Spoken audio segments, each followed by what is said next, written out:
Kayong pinadala dito ni Pato? Seryoso kayo dyan.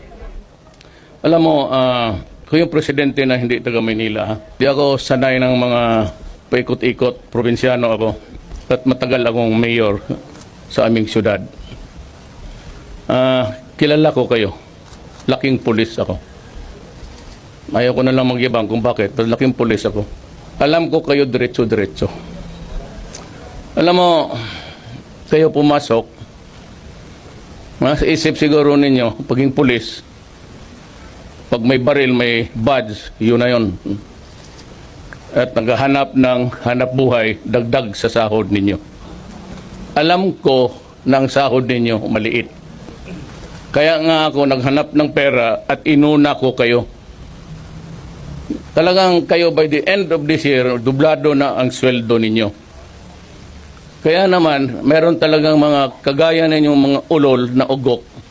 Putang ina, hindi kayo na gusto niyo mas habang pulis kayo, mas marami. Yan ang problema ninyo. Gusto ko yung ihulog dyan putang inang Pasig na yan. Pero wag na lang, kasi itong human rights, kung anong nakikita naman sa buhay ng isang taga-gobyerno na gustong disiplinahin kayo. Gusto ko, palinisin ko kayo ng magbalik kayo dito, mag-swimming trunks. Linisin niyo yung Pasig River. Inumin niyo kasi madumi. Putang ina kayo. Bata pa naman kayo lahat. Kailangan ko ng pulis sa South.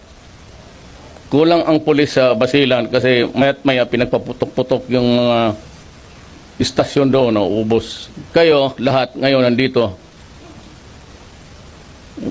Kasali kayo sa task force sa South. Padala ko kayo sa Basilan. Tumira kayo doon ng mga 2 taon. Kung lumusot kayo buhay, balik kayo dito.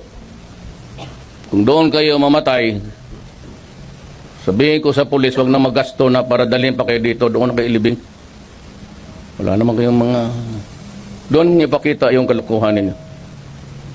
Hindi ako mag-retraining. Anong retraining ko sa inyo? Putang ina, tapos na training ninyo araw-araw. Ano retraining ko? Yung utak ninyo. Hindi ko madala yung ganun eh. Gayat kayo sa akin, hintayin ninyo kung matapos na pagka-presidente ko. Magbarilan tayo.